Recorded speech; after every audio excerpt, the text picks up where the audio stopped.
to delay everybody if everybody's like really anxious, like just jump on here. We're later. Usually we're earlier. So, wait for a couple people to file in. yeah. Certainly get yourself situated. We got a hot time in the seaport town tonight, as they say. Road rats outside. And yeah, a sea of backyardigans in the field. It's like all of them. They all came out there. We do a real quick birthday shout out to our friend Justin. Happy birthday, buddy. Did he turn? How old is he? I like to say people's stupid. ages. He's stupid young. Stupid young. So he's 11. 27? 27. Wow. 26? 27? I shouldn't have 27-year-old friends, but here we Hold are. on, sound is not working. I know. Okay. See if that's working. Is the sound working now? Is the sound working now? Shit. Well, if I curse, then nobody can hear me. Then it's not a kid show. Is the sound working or down? Sounds good. Sounds good. All right. All right, Cool. so let's just start that from the top. Anyway, yes. We could just cut the first 3 minutes off. Sure, we can. We have really the editing skills to do that. Anyway, shout out to our friend Justin for having a birthday. Happy birthday. Everybody's got a birthday, but his is today. So, Justin, if you're out there, I'm wearing my Mets jersey in celebration of your birthday. Mr. Mets here. Kiner's Corner. Puppet Vince is here too, just as a return cameo.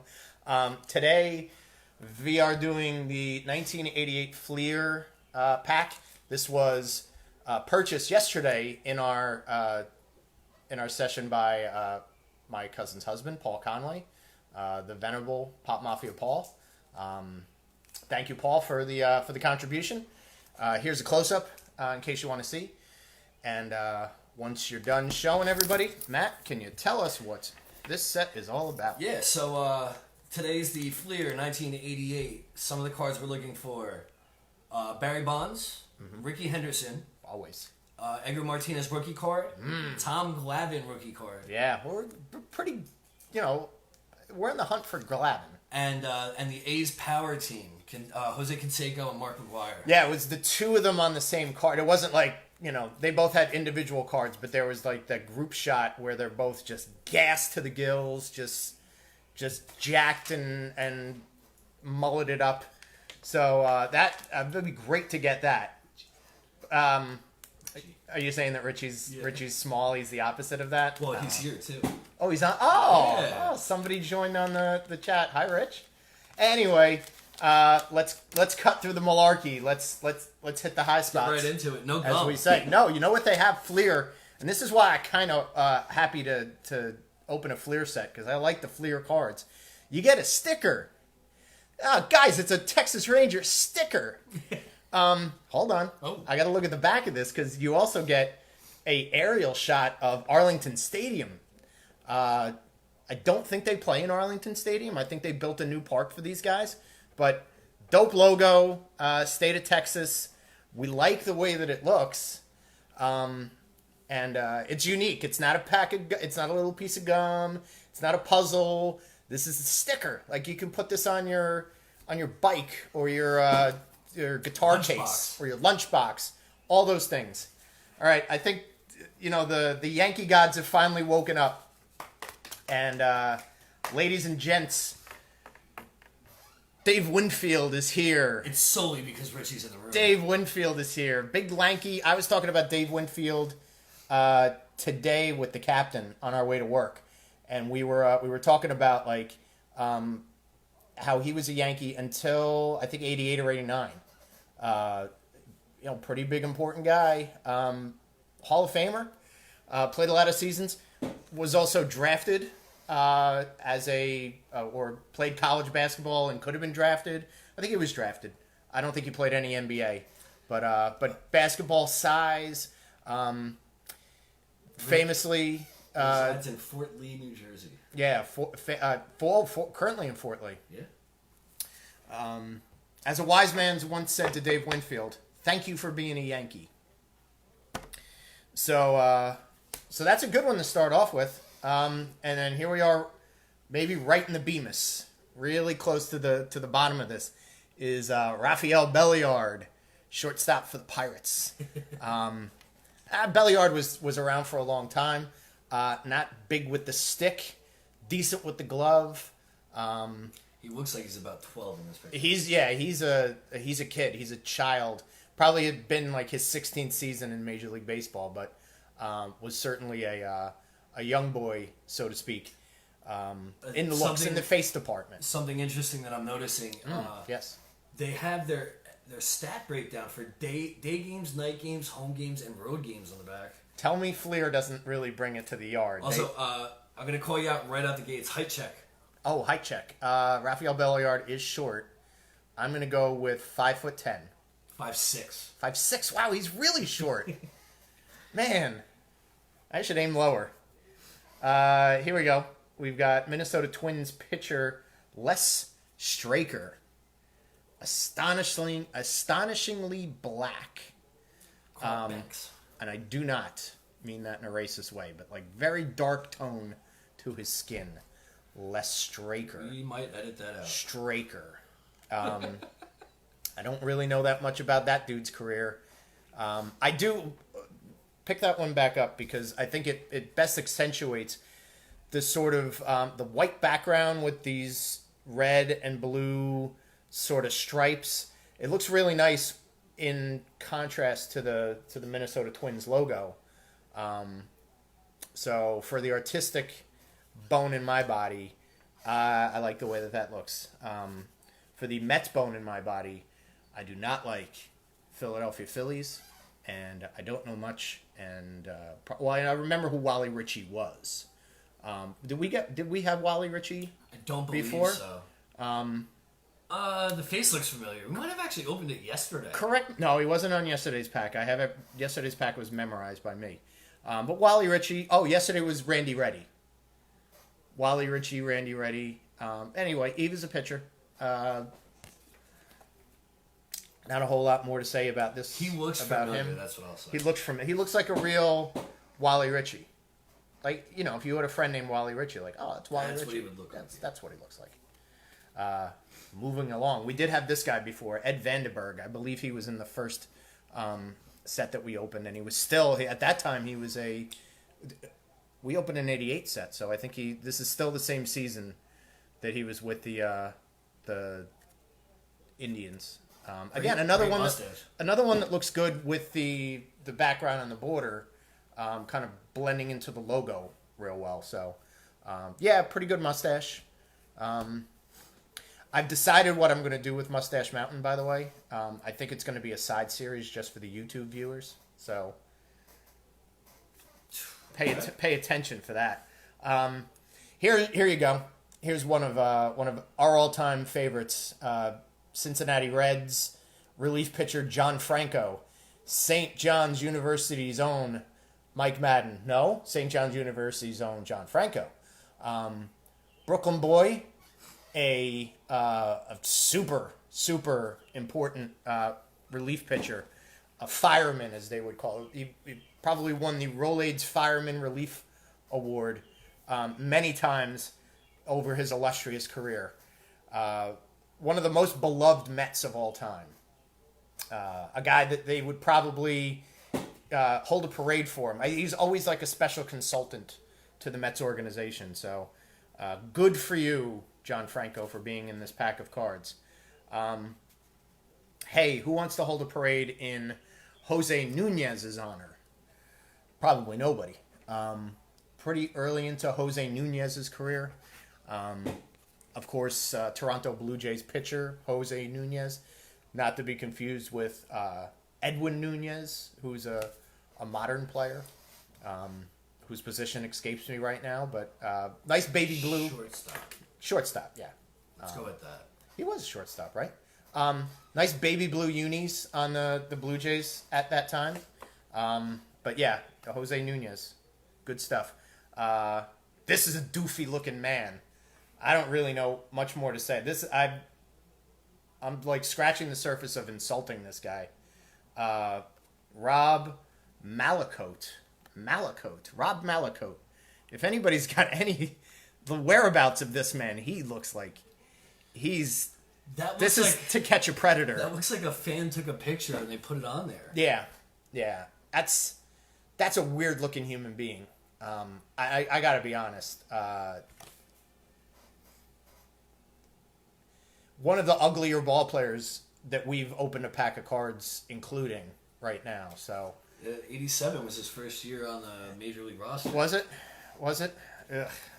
It was probably 88 was his ugliest year. So here we go. All right, we're ticking it back up. We got a known ball player, a commodity in the American League pitching ranks, a lefty. Yes, a lefty. Floyd Bannister. Right? I know. I had to do the same thing. Yeah. Like, is that how I throw? Floyd Bannister, Chicago White Sox, had pitched for Kansas City, I think, or am I thinking of his son? Then he pitched for the Seattle Mariners too. If that's probably on the back there. Mariners and the White Sox. Mariners of the White Sox. All right. Astros for 2 years. Maybe eventually went to the Kansas His City son Royals. was a major league His pitcher, I know, right? son was, yes. Kenny Bannister. That probably isn't right. It's not Floyd. His son wasn't Floyd Jr. But he was a decent guy. Here we go. Chicago Cubs. We haven't had. This is the first Chicago Cub, I think. I believe so. We counted the other night, and we had a lot of Missing teams. Milwaukee Brewers. Milwaui was up top. The but there was a Cubs. couple of The missing Cubs are teams. one of the teams. So here we go. The debut. Jerry Mumphrey repping the Cubs. An outfielder, a decent glove. Would have been part of the Yankees too. He was a Yankee. Yeah, 81. to Early in his 83. career. One time a teammate of Dave Winfield. At So- this time, he had been in the league 16 years. A veteran of the league, Jerry Mumphrey. So again, another one for you Yankee fans. You kind of have two guys. Question mark. This is one of the most fun names to pronounce. Milwaukee Brewers, again, the aforementioned Brewers that we have the most cards of. This is Dale Svem. Dale Svem. Shortstop, third baseman for the Brewers. Kind of, sort of responsible for bouncing Robin Yount to the outfield. Ain't no thing for Robin Yount. He could play center field. Switch hitter. He's good. Well, Svem was a switch hitter. Yes, he had a couple. I think he might have had an all-star season. Dale Svem was pretty good, pretty solid for at least part of his career. Tailed off into the 90s. I don't remember him playing for anybody else and making playoffs or anything. So put the comments below. Hey everybody, this is a contender. We might have a horse race for an American League great and a National League great. Dale Murphy. I don't say this lightly. I certainly believe Dale Murphy should be in the Hall of Fame. He was an MVP of the National League consecutive seasons in a row in 82 and 83. A lethal home run hitter. A all-around good guy. A close personal friend of Earl from Toshiba. If anybody... 36 back-to-back, 82 and 83. Great. Doesn't get the due that he deserved. I think he's another one that superstar and then went to the Phillies and was just another guy on the Phillies, but super memorable in my brain. Not memorable in my brain is our next guy. This is Dave Hengel. Dave Hengel. Ooh. He doesn't even look looks like like a he's. big boy. He doesn't look like he's standing right. He does look like a big boy. So once again, I'll play the old guessing game. Height check. How tall is Dave Hengel? Dave Hengel is probably 6'6". No, 6 foot. he's 6 foot. All right, so he's a lot shorter than he looks on that card. Was somebody He looks- shooting that from he looks- underneath? He looks huge. He in looks that. gigantic. Yeah. Right. You would see the aspect ratio on that card would dictate. Yeah, he looks. It looks like the top of his helmet's in the upper deck. Should be taller. Well, that's photography for you. They don't call it trick photography for nothing. I think we've had this guy before too. San Francisco Giants infielder Chris Spire. Yes. We certainly did. And I think it was another guy. I think we said something about like just a weak bat, just a platoon guy on the infield, pretty diminutive and short. But he keeps popping up in these card sets. So, he's got some popularity. People want to make a ton of cards of him. Last man, here we go. A good guy for last guy. Detroit Tigers outfielder Chet Lemon. One of sports' greatest names. Chet Lemon. Might have... Second Cub. This is a Tiger. Oh, I couldn't see that far. It's a Tiger. One time he was a White Sox, and there's I think it's the 1980 top set where that season the White Sox wore what looked to be dress shirts and shorts and like high boy socks. So like the schoolboy look? Real weird. It was listen, the end of the 70s, uniform-wise, was real experimental. But everybody get a closer look at Chet Lemon. Again, an all-star, a guy that was, pretty high regarded as an outfield, good glove, good bat. Had a kind of long career, but here we are celebrating him in his 1988 season. Leader of the pack, I'm going with Winfield. Oh, okay. That's going, not where I thought you were going to go. I'm I thought you were going going Big Franco Dave. for sure. I'd go Franco. Franco would be that's easy lane for me. Franco, one of the best. Great guy. St. John's, Brooklyn. In this picture, no mustache, but normally he's a mustache guy. But I go with Dave Winfield as leader of the pack because a Hall of Famer. He's a Yankee. He's a good Yankee. He's not a garbage Yankee like if I got like Roberto Kelly or... like Butch Weiniger. Not garbage guys like that. Winfield's, here we go. Top 5 Yankees of all time. Winfield's in there. Really? Yeah. Yeah. You're going to spark a huge debate In my this opinion, comment this is section. my opinion, obviously. Yes, of course. Here it comes. Oh, Mickey Mantle was good. Oh, Joe DiMaggio. Yeah, they might be in. I haven't formulated the rest of the 4 guys, but Winfield would make it into the top 5 Yankees. Mattingly's probably in there too. We don't have a Mattingly card. So that's the show. Right? I think we're done. Again, thanks to Todd Cohen for the mustaches. I'll be taking Mustache Mountain Appetite Wetter. That's not fun to say. That's not fun to say at all. But like a little sort of mid between episodes, like on a weekend. Just a quick, boom, here's a Mustache Mountain. Here's a ranking of the guys that we've got cards for on Mustache Mountain. To any of you... I picture you with, a tournament bracket style of Mustache Mountain. That would be good. That's pretty good.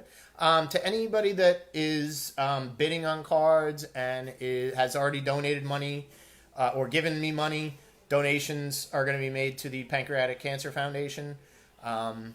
So we've got that all set up in the pipeline. Anybody, obviously, we'll sell anything that we got here in card land. If somebody wants to pre-bid, I'll take a look at the comments. Pre-buy the what's the next pack set for next Wednesday? Next Wednesday is the 1986 Topps set. A great set. One that I collected every single card of, and I think maybe one of only 2 sets that I had every single card of. And for you gum fetish people, there's some gum in here. So don't eat we the look gum forward if to you that. buy the pack. Yeah, don't eat. Oh, right, exactly. Yeah, been on the pack. Don't eat the gum. I'm not paying for your hospital bills to put you into gum quarantine. Whatever that or is anything worse like than that. COVID, I'm sure. Yeah, no, the gum poison is bad news bears. We've already got a bid for next Wednesday's pack. That's even better. Okay, all right. Well, we'll take a look at the bids, the money, the excitement, all of it. This was a kind of a quick one. Sorry for technical difficulties. Tomorrow night, if you guys are on Twitch and maybe on Facebook, producer Matt and our good friend DJ Matty Beats and Jimmy, Yes. the guitar player, those guys are doing a pop punk night So there's going to be some performances. There's going to be some shtick. Yeah. There's going to be a lot of music played. So if you're friends with Matt on Facebook, go chase down the information. I'll send you a link so you can post. We'll it we'll put a link in the comment section. Should be a good time. It's everybody's thinking of different ways to get their little creativity out in the open. So I think the boys are doing a good little thing tomorrow night. Should be fun. So until next Wednesday, for myself, for the aforementioned producer Matt, for Mr. Met Bobblehead, and for the spiritual leader, the great Muta, I bid you all a happy night and enjoy the weather outside.